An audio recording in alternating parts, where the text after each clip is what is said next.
Hello and welcome to Glasgow Rangers Nation podcast not podcast, actually just a video, isn't it? Yeah.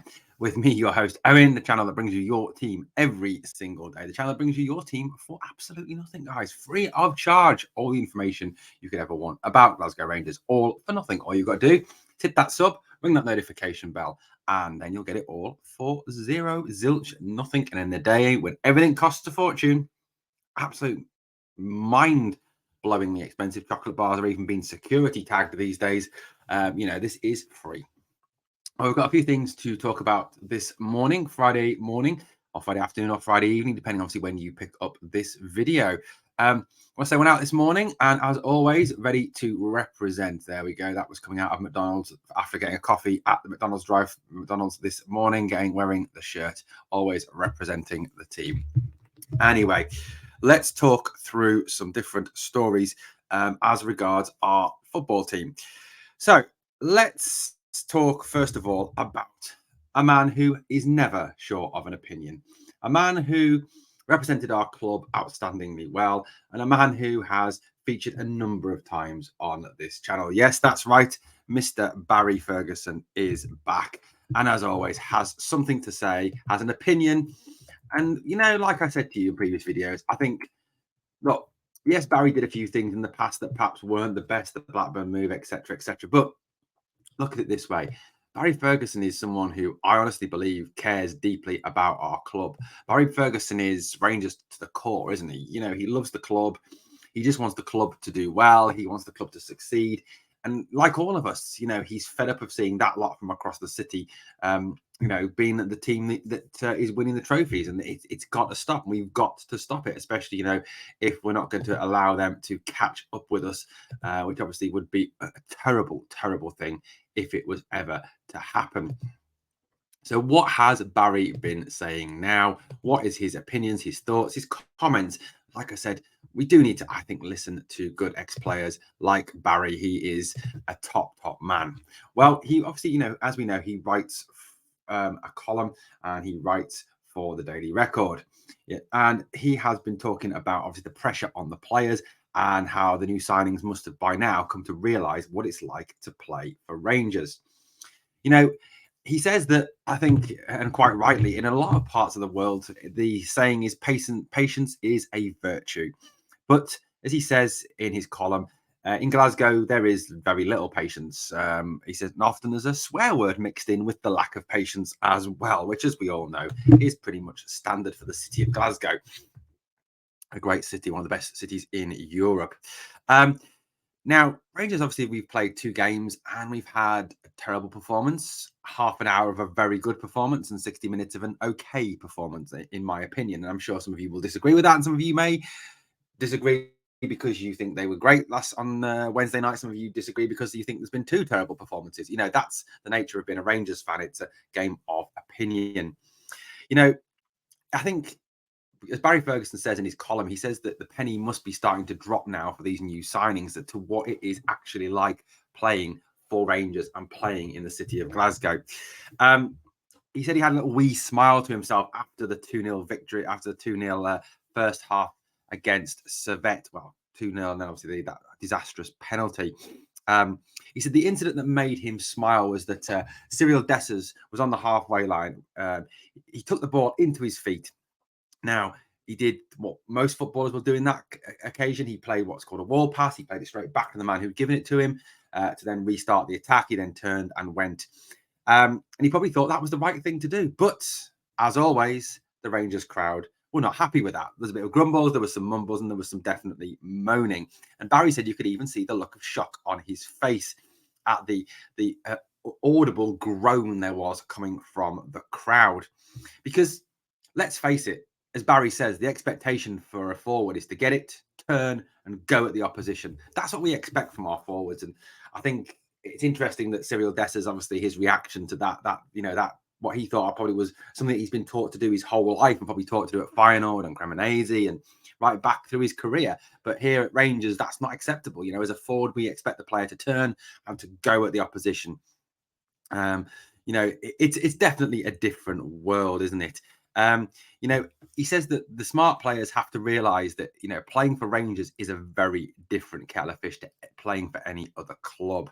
He says it might take, and he says it often takes a lot of the new players by surprise. You know, he says there's definitely a case of you have to completely hit the ground running and adapt to the intensity and to the demands that are placed on you as a Rangers player.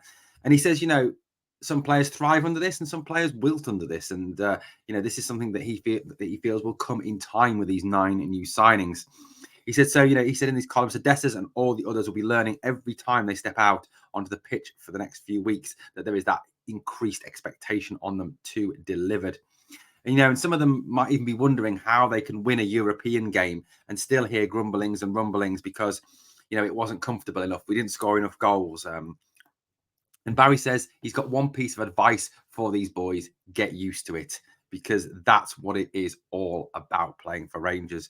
You know, you can please some of the people some of the time, but you can't please all of the people all of the time. And, you know, he said that he experienced this, you know, when he was playing under Dick Advocat and new players came in, they kind of experienced this intensity. And that's one thing for me. And I think Barry's right. The players have got to get used to it. And you've got to be willing to hit the ground running and manage a whole new set of expectations at our club. You know, there is a clear expectation on players out there. And players who go on to thrive, to succeed, who come into our club, the Laudrups, the Gazers, the Jorg Alberts, the Boers, for example, you know, are the ones that, you know, very quickly grasp what it is to be a Rangers player and what exactly is expected of a Rangers player. And I think, you know, yes, I think there is a kind of a strange reaction at times, but that's what it is being a Rangers fan and a Rangers player, isn't it? And like Barry says, they've got to get used to it, and hopefully the penny is starting to drop. But wise words indeed from our former captain. And like I said, this man, I think, was very shocked on Wednesday. I think he's probably shocked as well with some of the takes on his performances so far by a number of fans, obviously a number of podcasts as well. A bit of interesting news in coming out of the Servette camp. Now, I think one thing that we need to realise coming into the game on Tuesday will be the fact that Servette will be probably a lot stronger than they were at Ibrox on Wednesday night. They will have a number of those 6 to 7 missing first teamers back and available. One of such will be obviously be Crivelli, one of their star strikers, who has a pretty formidable partnership with Christopher Badia. So, you know, I think Servette are going to be a complete different kettle of fish when we play them on Tuesday. And I think it's something that's been forgotten by a number of pundits and a number of people who look at this game and say that Rangers should find it easy out there. You know, that tip because of what they saw on Wednesday night. Well, that team on Wednesday night, I don't think will be the team we face on Wednesday in Geneva. It will be a very different Servette team and probably playing slightly more direct and slightly more attacking intent, which may well obviously work in our favour and give us opportunity to get in behind them with the likes of Todd Cantwell and Danilo. But one Servette player has been raving about the Ibrox atmosphere. Joe Moll, the Cypriot goalkeeper who pulled off a number of outstanding saves to keep Servette in the tie, has described the atmosphere in Ibrox as insane. He said that he felt that the slow start made by Servette was partially down to the fact that you know, the team were overwhelmed, he felt, by the insane atmosphere. You know, their stadium holds, I think, 23,000 maximum, and they haven't played in front of a sold-out crowd since 2003 in their home ground. So playing in front of 52,000 would be a different experience for them. You know, he said that he felt that they should have started the match better. And without giving away the penalty. It was very difficult to play at first because the insane atmosphere in the stadium, it was amazing, he said, but I think we recovered well. I believe we have to be satisfied with that result because we only had 10 men for a long spell of the match. I will be available for next week. He said, in the end, a 2-1 defeat here in the circumstances was a positive result. After we scored the penalty, I thought we defended very well and were very disciplined. It was backs to the wall, but we were solid, although we had to thank our goalkeeper, although we obviously, you know, have to obviously work harder next week in Geneva. But, you know, that is a situation that I think, you know, it's great to hear, isn't it, that you've got, another club and someone coming to our and describing how fantastic the atmosphere is at Ibrox. Something we all know, but it's nice to hear all the same. But think it'll be interesting, the difference in atmosphere when we go over to play in Geneva at Servette Stadium, the Stade de Genève, which holds, I think, about 22,000, I think it is. And I think Rangers have got 2,000 tickets for that game. So it'll be an interesting atmosphere there. And obviously, we hope that we can finish the job and get through to the next round where we'll probably obviously face PSV Eindhoven. PSV Eindhoven will have a new player for that game. That's right, Malik Tillman has signed for PSV on loan. Yes, it seems that Bayern have managed to trick another club into a loan to buy situation. So obviously no money for Rangers at present because no fee has been paid. It is just a loan at this stage. But PSV unveiled Malik Tillman yesterday. He will go into what is a very strong PSV team. Listening to a number of Dutch football experts and a number of PSV fans, they describe this as the strongest team they've had in years. A team that's already won the Johan Cruyff Trophy, which is the Dutch Super Cup, beating last year's league champions Feyenoord. Tillman will obviously add to their team and make it even stronger, making the challenge that will face Rangers if they are successful and if they get past Servette even harder. But obviously, we wish Malik all the best. Obviously, not if we play them. We don't wish him well in those two games. We hope he has an absolute mare in those two games, but we wish him well, obviously, for the Eredivisie season and any subsequent football they play in cup competitions. Malik did a good job for us last season, and any player that does well for Rangers, we do wish well in the future. So good luck, Malik, just not against Rangers if we play you. Okay, so final story. Well, not final story. Another story this morning coming out of Ibrox is concerning Ben Davies. Michael Beale has been discussing the future of Ben Davies, with Ben still injured. Ben, first of all, missed out on the Hoffenheim friendly with a sickness bug. It now appears that he is again injured. Davies certainly seems to be turning into another bit of a sick note. We do seem to have a fair few of them in defence. Obviously, we had Philippe Helander, who was missing for an awful long period of time. As one of my friends once joked, I think it was Curry, he was in moon boots more than NASA astronauts. He obviously joins Ridvan Yilmaz on the training table. Ridvan Yilmaz, who is fast becoming the Turkish version of Kemar Roof. Now, Ben Davies will not be back training until Tuesday, Wednesday of next week. So obviously will not be available for selection against Livy or against Servette, which some of you may welcome, because I know there's a lot of Rangers fans that don't actually rate Ben Davies. Michael Beale was, of course, pressed on Ben Davies' future at the club, which is one that a lot of Rangers fans want to know what is going on with Ben. Well, this is what he had to say. He said, Ben will return to training probably Tuesday or Wednesday next week. I think at this moment, it's in time. Ben's still up and available for selection. For the European squad, I only had to pick for this round. So I picked for the next 2 weeks. Tom Lawrence hasn't featured for a long time, and Kemar Roof is just back in. Ben wasn't available, and Rabi got injured the day that we submitted our squad. So that was unlucky. Clear that, that Ben wasn't included in the European squad due to injury. Same with Tom Lawrence. It was nothing more sinister than that. And this injury is what is keeping him out, not any negotiations on a contract. Now, other organisations like clubs, the Ibrox media partners, Heart and Hand, have suggested that Ben Davies will be sold this summer if an offer comes in. And there has been reported interest from English Championship clubs. Michael Beale didn't give a lot away with what he said. But I think, given the fact that we allowed Fashion Sakala to leave, I think if an offer was to come in for Ben Davies, the club would obviously take that offer. I really can't see them turning it down at this stage. So there is a chance that Michael Beale may sanction the sale of Ben Davies.